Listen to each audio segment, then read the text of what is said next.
On the Awesome Marriage Podcast, we're talking about pre-marriage mistakes to avoid. Mistake number 3 that we're talking about today is unrealistic expectations. So if you missed mistakes number 1 and 2, make sure you go back and listen to those. But Dr. Kim has a lot of wisdom from counseling engaged and married couples for the past 35 plus years. And he's also written our Prep for Marriage online course, which is so helpful for anyone who's engaged or getting ready for marriage. Today, we're digging into this third major mistake, unrealistic expectations. So, Dr. Kim, let's talk about unrealistic expectations. How common are they? Oh, I think they're very common. I think we're all vulnerable to doing that. And I think a lot of things that happen with couples who are engaged is, we have these expectations maybe about marriage and what it would be. And maybe our ideas are different. We don't talk about that. Maybe we have expectations of our future spouse. And then we get upset and frustrated when they don't meet them, but we've never told them. We've never given them a chance to talk about it. So, yeah, I think unrealistic expectations are common, not only premarital, but really in marriage a lot. It's just interesting how in different situations they can pop up. I've read a survey by the National Survey of Marriage in America. The National Fatherhood Initiative reported that 45% of divorce respondents said unrealistic expectations contributed to their marriage ending. Wow. It's almost half of the divorces that they surveyed. So, yeah, I think they play a big part. And I think in these situations, my guess is that they never resolved those. They never talked about it. They never found an answer to that and probably kept having these unrealistic expectations, either putting them on their spouse or the spouse putting them on them. And finally they said, I'm done. I can't do this anymore. So, yeah, it's a big deal. Yeah, I would definitely agree. I think we see that a lot with couples that we interact with marriage. I'm sure you see it in the counseling room. I see it with, couples that we premarital counsel or deal with after marriage. And I've lived it. Definitely know it by experience. Yeah. And I think we don't, we grow up certain ways. I think that there's things that a lot of times I don't think we realize the expectations we have till we get in that relationship. Certainly. And then because we've kind of always thought, oh yeah, that's normal, or that's what I saw, that's what Cinderella did, or different things like that. And so you don't realize they're unrealistic and you just kind of begin to expect your spouse to do that. And when they don't, then you get upset with them. Yeah. So let's just start off by defining what are some common unrealistic expectations. I think we could probably put a list and just go on forever and ever and ever because, every time sometimes I'll meet with a couple and, sometimes I think I've heard everything and I think, oh yeah, I hadn't heard that one before. I think a lot of the one that came out of the movie, What's the Color of Money, when she says, my spouse will complete me. And obviously that's unrealistic. That's putting something on somebody that only God can do is complete us. And yet I think we can go into marriage with kind of, rose-colored glasses and he's going to complete me or she's going to complete me. And I think that kind of also leads into your spouse is responsible for your happiness. And we think, well, you're going to make me happy. You made me happy when we're dating and you made me happy here and there. So you're going to make me happy for the rest of my life. And nobody can make you happy.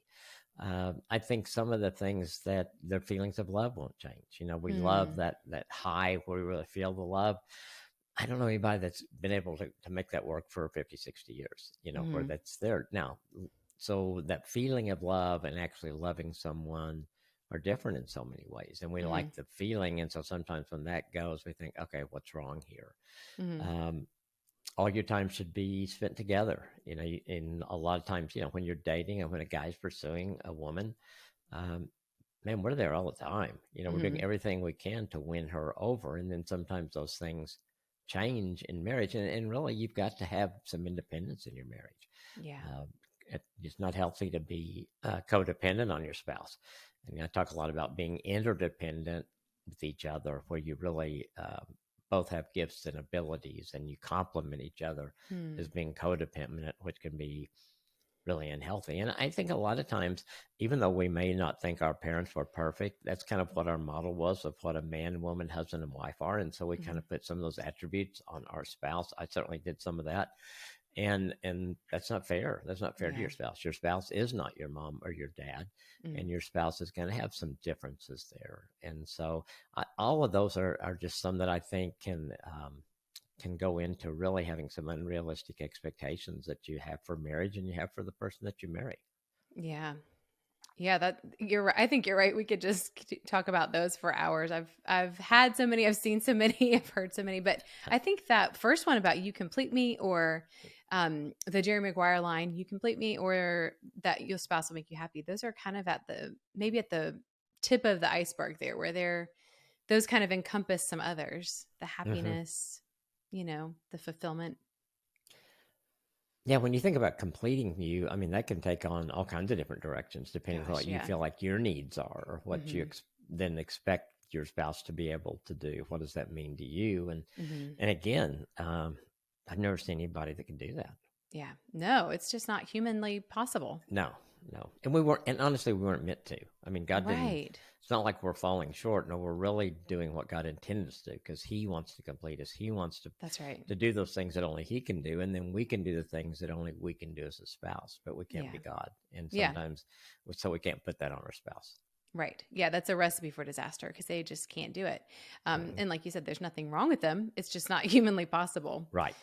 I think another thing is I've seen, or I think one really unrealistic expectation that I had was to be able to get all these issues resolved when we were engaged and then not Mm. have to talk about them again after we were married. I thought that if we like squared away certain issues beforehand, they would be done and we check the box off and it would never come up again. But that is not realistic because there are going to be different situations that bring things up in new ways. Um, Yeah. and I also think I've seen people who waited until marriage to get things on the table. So they had issues that they knew would be difficult. And so the unrealistic expectation was, oh, once we're married, we can easily deal with that because we'll be married. Oh, And that's that so is, good. that's not going to be easy. I think that happens a lot. I had one couple that just made me think of that then, and he had like $30,000 worth of credit card debt that he never Mm. mentioned until after they were married. They Oh, didn't go over well, and yikes. so that just doesn't work at all. And Hmm. because it's you want to learn to work out things, and I think what you were saying about you guys, if you resolve things before, they wouldn't have to deal with them again. It's just different in a marriage, Hmm. and you can resolve things. I think the key is learning how to resolve things, and Hmm. so then when it comes up again or something else comes up, you're confident in how to do that. I think that's one of the best gifts you can give your marriage is learning how to resolve issues when they come up, Yeah. because they will. I mean, it Hmm. would be so good if we got all that, or the first 30 days of marriage or engagement, you got all those things out of the way and you didn't have to deal with them anymore. Yeah. But it's not that way. And really, if you address the things together and let God work in it, you grow through those things too. And Sure. so you are, I know that Nancy and I are stronger because of the things we've had to work through. And a lot of them weren't fun at Yeah. all, but we needed to work through them. And on the other side of it, it's good. Yeah, totally. Yeah, and I think you hit on there too the big old C word, conflict, that everyone's thinking like, oh, my marriage could be conflict free. We won't have to deal with that. And Hmm. that is not realistic. And No, I love how you say that if we learn to deal with it, then we're actually building that skill. And then we know we can take on things together. We don't have to be afraid of it anymore. absolutely. I think it's Absolutely. Because huge. the more that we can learn how to resolve conflict, because we're going to have it, Hmm. um, it just makes things so much different. You're Hmm. confident. You don't avoid conflict. You don't Hmm. have these blow ups because you've learned the blow ups don't work. We need to sit down and we need to listen to each other and we need to process this through and come up with a Hmm. solution that works for our marriage. Yes. Yeah. And then when you know you can do that, you know that you can bring up the expectations you might Yeah, have or talk about them together without being afraid that it's going to end up in some disaster. absolutely. Yeah. And one other unrealistic expectation I've seen or heard is people who want to be a certain way in marriage. Maybe they want to be a Christian couple, but they don't want to start till after they get married. They don't want to start, pursuing God or following His ways till after, um, once they're married. And so I see a lot of like things will be different when we, Get are married. officially married. We'll start doing things differently. But if you're not doing things now, nothing magically changes after you have had your wedding day. Your relationship is a covenant marriage, but that doesn't change any of your patterns or your actions or habits, communication, Yeah. all that stuff. Yeah. It's not like it's a magic thing when somebody pronounces you husband and Hmm. wife that everything just comes together all at once. Hmm. It just means that there's hopefully more commitment and Mm-hmm. that you've made a covenant. And so you've got Mm-hmm. maybe more motivation to do things, but it doesn't magically fix things. No, it doesn't. And I do think that's one expectation I had. I just think it's so naive, but there's something in like the wedding planning process. It's also there, it can feel a little bit fairy tale at times. Sure. And then Sure. you're envisioning this day, you've got your dress picked out, you picture it, and then you put it on and it's the day. It just seems like that would there it seems like there's a magic element to it. And it's a big deal, it's very significant. But it took me a while to realize after getting married that I had actually expected that, like some element of magic. Of magic. Yeah. Yeah. Yeah. Yeah. Well, and I think girls growing up, I think obviously I don't think guys think a lot about a wedding growing up. Mm. I think in a lot of times girls do from very young sometimes, if especially if they've had a family member get married or been Mm-hmm. a flower girl in a wedding or Mm-hmm. something. And so I think girls think about that more, and it is a special day, and the bride really is the center of attention. Mm-hmm. I tell the guys, you could stand there probably without any clothes on and they would never see you because they're looking at the bride. It's not that extreme, but it Yeah, is don't try that at home, fellas. it is her day. Yeah. And so I think there is a magical part of it. And I think that's okay. You've Mm-hmm. just got to be realistic with that. Enjoy your magical day. Mm-hmm. But then after that, okay, marriage is going to take some work now. We got to Yeah. get into this. There's not a fairy godmother that's going to keep sprinkling fairy dust on you for 50 years. That just doesn't happen. Yeah. Well, so are there any of these that you and Nancy dealt with when you got married? Oh, yes. I think there's so many of them. I was trying to think of just a few. I think the thing, honestly, I really felt like we wouldn't fight Mm-hmm. because I never really saw my parents fight. And I just thought, we get along so well. We're so much alike and all these kind of things. But man, it's different when you start living with someone Mm-hmm. and you start doing things that you think this is the way you do it. And then your spouse doesn't do them that way. Mm-hmm. And some of those family of origin things begin to come up. And so I think when we started fighting and fighting a lot and we weren't resolving things, and I was thinking, my gosh, what have we done? Mm-hmm. Because we're not supposed to fight like this. Well, we were supposed to argue and have conflict because that's normal, Mm-hmm. but we weren't supposed to fight the way we were fighting, and we had to figure that out. There's a Yeah. healthy way to resolve conflict, and we had to figure that out. The one thing that I hear a lot of couples talk about too, the way we do sick was so different, and that's Yeah. usually definitely a family of origin thing. Yeah. Yeah. When Nancy was sick, her mom just kind of left her alone, and Mm-hmm. my mom was very attentive, and so Mm-hmm. Nancy thought I was smothering her when she's sick, and then when I'm sick, I'm thinking, where are you? Yeah. Like Yeah. you're supposed to be here. You're supposed Where's to the be on my nurse? bed. Yes, and so we had to figure out, okay, how do we get you sick in this? Because it was weird. I mean, at one time I can't remember what was even wrong with me, and like I hadn't seen her in hours, and I thought, what is wrong with me? Where is she? She's supposed to be here taking care of me, and then get mad at her for not doing that she didn't even know she was supposed to be doing. Yes. Uh, Yes. I think a couple of things. Nancy's, we both knew that we were pretty type A going into marriage and pretty independent. But my mom was, and dad really had it figured out. He really was the leader. Mm. And I wouldn't, word submissive people don't like really, but because my dad was such a good leader, it was so easy for my mom to follow him. Mm. And respect him in those ways. And so I just kind of thought that was normal. I had to Mm-hmm. earn that with Nancy. Mm-hmm. And it wasn't just I think I just expected we're married. That's what you're supposed to do. Mm-hmm. And I had, because of her family origin background, I had to prove myself. She had to learn to know that it was okay to trust me and that I was always going to have her best interests in mind. And so that was one that I thought, well, she's going to follow my lead, and she didn't. I think, what's wrong with you? Are you unspiritual? What's wrong with you, lady? It had nothing to do with any of that. Yeah. And I think the other thing was, for us, that when we would solve a problem, I don't know. I think I always, for early on, would think, well, we won't have kind of what you're saying. We won't have another problem again. Mm-hmm. Okay, we got that one. That was really the one that was causing us the problem. So we're gonna be okay. We got that figured out. And then you go on, and then you find, oh my gosh, there's other things. And I think learning to accept that there's always gonna be things you have to deal with because you go through different seasons of life. But again, like I said earlier, if you learn to resolve them, then you don't have to be afraid of the new ones coming. Yeah. And it's great when there's not problems. Mm-hmm. I mean, that's great. Those are wonderful seasons. Those are really a lot of fun. But I think what we've figured out, our problems a lot of times because it made us really focus on something together, it made us work on something together, that it did strengthen our marriage. And in the looking back over those things that we didn't like we were going through, we can look back and see that there was value in those things because we did resolve and we did let God work in those. And that made a difference. Yeah. Yeah, that's huge. That's really huge. And I think it's good too that you mentioned seasons, because I think the times when things are hard, it's really helpful to remember that this is just a moment. And if you have this issue going on right now, it's not going to last forever. You will work through it as long as you keep at it and keep working through it. Yeah, absolutely. Yeah. Yeah, I think a couple of the other unrealistic expectations, I love the ones you mentioned. The sick is hilarious. But it seems like every couple goes through that. Yes.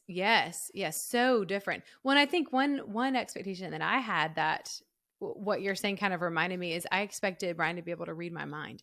And this is like, you talked about, why doesn't she know she's supposed to be doing this or that? Well, you never told her. And I had a lot of that come up where I just had small things like that I would expect, for him to have maybe the same table manners or the same way of celebrating a holiday that we'd never talked about. And I just expected he would know these things. And he would never have known if I didn't say it. And usually I would only say it because I was mad he wasn't reading my mind. Yeah, exactly. And you're supposed to do it the way we did it. And I think you made a great point there. Holidays, tradition days like that, how you do birthdays. I've had couples where birthdays were like a huge event, and sometimes it lasted more than one day. And they married somebody who maybe got one present and was told happy birthday. And so it's so different, and you probably don't even think about those things. Until you get married. And so I think those things really bring out some differences in the way we do holidays and all of those kind of things. For sure. And I think it's just, really, it's just learning how to talk about them together. Yes. So you can agree, is it realistic or not? But as long as it's just only in your mind and not being spoken, you're not going to get anywhere except for frustration. No, you're just going to get mad and think, what's wrong with them? Yeah. Yeah. So we've touched on this, but how would you say, like, ultimately, how do these unrealistic expectations affect a marriage? I think that, kind of what you said, we can't read each other's minds. And so I think as long as we don't speak our expectation and we don't discuss our expectation, you're going to continue to have frustration. You're going to continue to have conflict that's not resolved. And you're going to just kind of begin to, I think sometimes people think, did I marry the wrong person? Well, no, you just haven't worked through these things. So I think they definitely affect, and just the stat that I gave earlier, that those can really wreak havoc on a marriage. And so I think, learning to really spend time thinking about what are your expectations for your spouse? What are you expecting? What are their expectations of you? And what do you both want out of marriage? And what is your real goal in marriage? And make sure that you can you get on the same page in all those things, and listening to each other and valuing each other. It's not like when you sit down to do that, it's like, okay, I got to convince her that I'm right. And I'll listen to her, but we're not doing what she said, and instead of going, no, I want to listen to her. I want her to listen to me. And then I want us to see what we can come up with together to make our marriage better and to make it realistic in the expectations we have for each other. Yeah. So that's going to take some work to get those things, first of all, to think through them, but then to talk through them as well. Yeah, absolutely. Absolutely. Yeah. So I think this begs the question, how do we know if our expectations are realistic? I think I like to get couples to write them down. And then, like, if we're doing a counseling session, sometimes I'll give them that as homework and just have them write down just to think about it, take some time, write down all of them, and then being able to talk about them, or what issues are there, what's realistic and what's not realistic. And, something I think might be realistic, Nancy may think that's really not realistic, I'm trying to think of an example. I know, well, I get this one, but on our honeymoon, I thought we were supposed to have sex 3 times a day, and I never gave her that expectation. I never said that to her. And so it was like, if we didn't, it was like, what's wrong with you? This is what you're supposed to do on your honeymoon. This is what all my buddies told me they did on their honeymoons or whatever. So I mean, I think you got, is that realistic or not?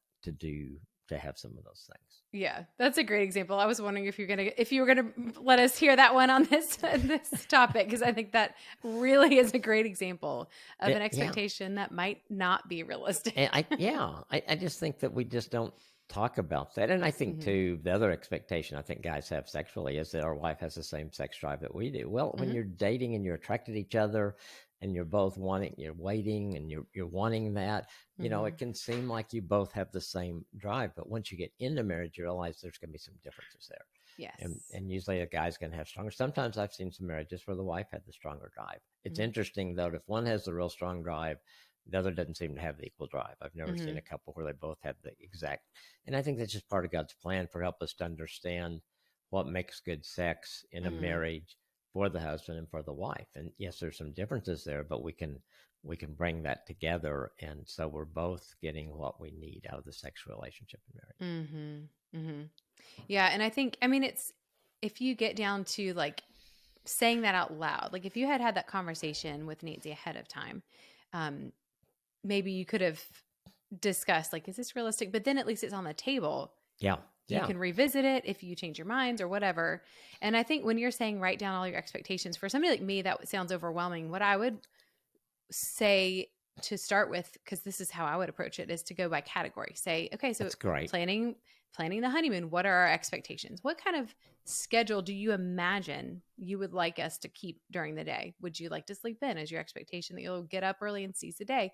All these little things. Would you, start defining these categories of expectations, so that it's not just like we have to write down every single thought we've ever had about what we expect, but more specifically, all right, let's tackle this one category. And then that also frees you up to have, if you're expecting some of the same things or pretty close, you can get real excited about them together. Sure. No, I think that's a really good point. And I think I think what I want is to have the expectations that what are they just right in front of you right now? What are you having for this, either the season or like you said, the honeymoon, things like that, because you don't talk about a lot of those things until you get in the middle of it and you make these assumptions about each other.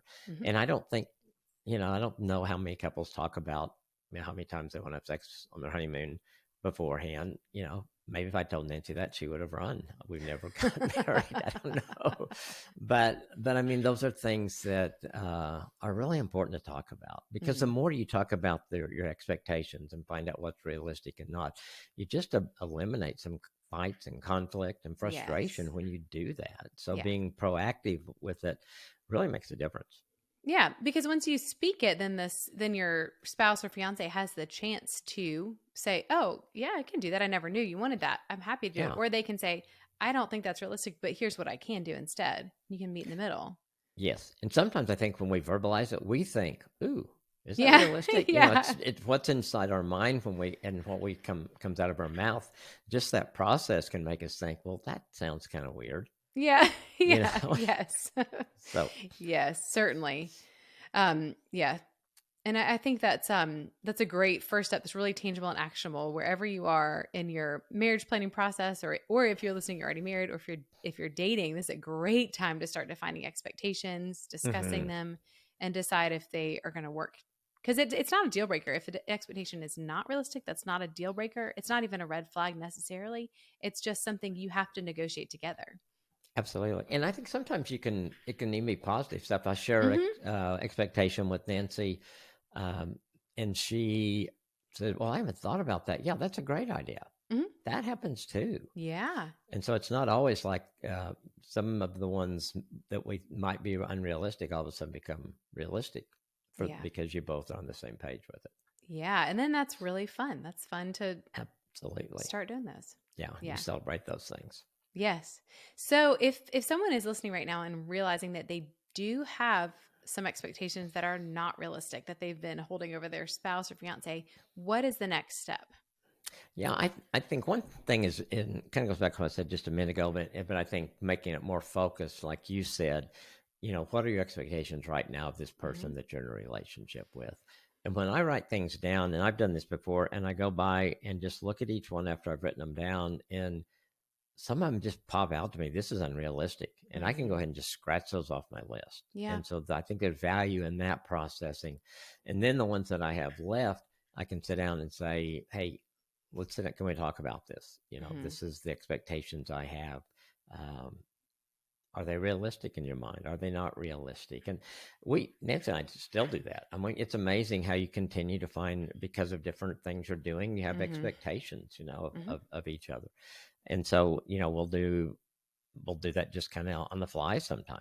Mm-hmm. Just, hey, this was my expectation. Was I totally off base with that? Mm-hmm. And then if the other one says yes, well, okay, that makes sense why you got frustrated. Mm-hmm. And I'm sorry I didn't communicate that to you, or I just assumed you were going to do that. Mm-hmm. So I think checking them out with your spouse, because I think really good, healthy expectations are ones that are spoken, Mm-hmm. that you share, they are realistic. And, Mm-hmm.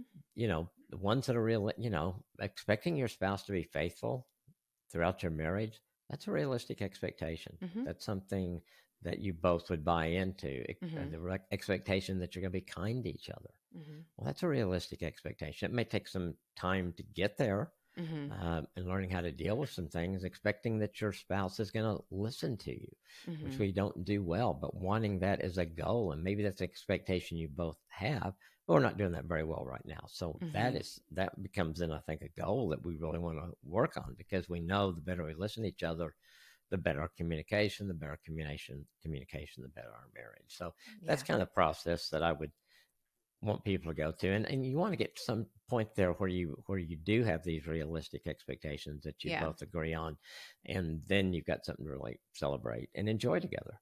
Yeah. Yeah. Because it's not just like homework all the time. It's also fun. It's like No, planning, dreaming, getting excited about things. It's something you can have a lot of fun with.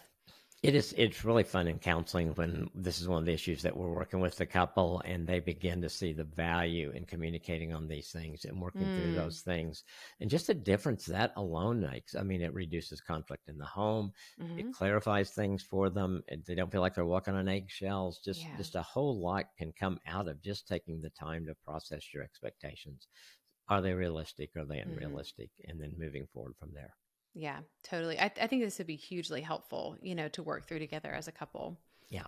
And And I and make it think, fun too. You can make it fun. yeah, I mean, some of you may be a little touchy, but you're learning about each other. yeah, And you didn't get married. Maybe some people do. I didn't get married for Nancy to do everything my way. right, right. And she didn't get married to do everything her way. So Yeah, we've got to learn to what works best for us as a couple in our marriage, and that becomes our new way of doing things. And yeah, because that's what we want, that's why I got married, not to keep doing the things I don't. I didn't get married to keep my single life going for right, another whatever right, period of right. time. I got married for the changes that would bring, and to have someone Mm-hmm. to do life with. Well, if I'm going to do life with someone, we've got to be on the same page on most Mm-hmm. things most of the time. Yes. And that's not going to happen by accident. I think that's the most important thing. Like, I think you're not going to stumble into understanding each other. You're going to have to actually seek that out and be intentional about it. Absolutely.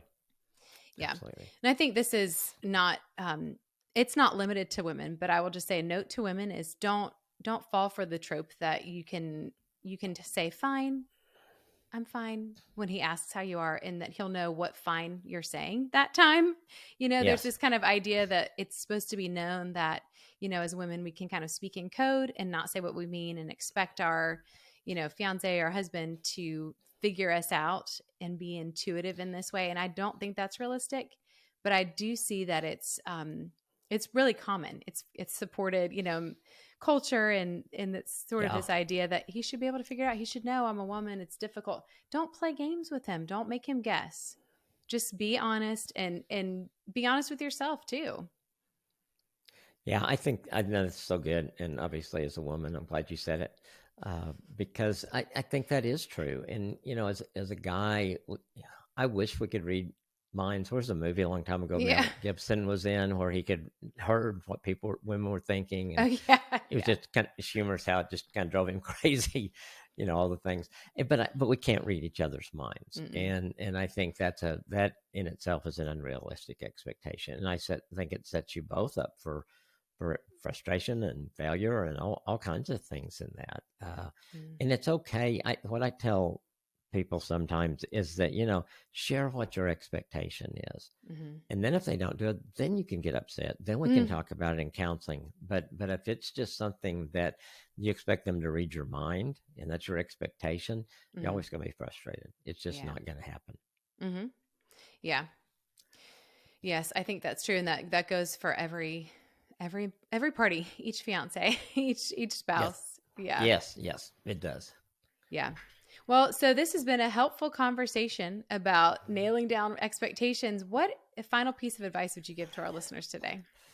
Well, I hope it kind of makes you think a little bit. It did me just as we were preparing for it. Do I have some unrealistic expectations in our marriage right now or of Nancy? And maybe take the time to kind of go through those, to talk about this together. Because the more you can do to make your expectations realistic and that you both understand them, it's going to make your marriage and your life a lot easier. And so figuring out, are there any unrealistic expectations there? Is it something that I just haven't even been aware of, but I've been putting that on my spouse? Take time to look at that, and I think you'll be glad you did, and I think it can make a difference. Yeah, I think so. I think don't be afraid. Don't be afraid to get in to get in the process. Yeah, absolutely. And I love the encouragement you gave us that you'll get these things worked out, and the more you work out things together, the stronger your relationship is. Absolutely. Yeah. Absolutely. Well, so this has been a really helpful conversation. I hope it's been helpful for you as you've been listening, preparing for marriage well, busting this myth that we can expect all these things from our spouse. If you're engaged or considering marriage, please check out our Prep for Marriage course. We go into a lot of detail about a lot of really important topics to get on the same page with. And we'll have the link to that in the show notes. Also, don't forget that when you subscribe to the podcast email, you get the show notes, plus resources and some helpful application questions in just one email each week when the new episodes go live. Thanks for listening today, for sharing your time with us. Have a great day and do something awesome for your marriage today.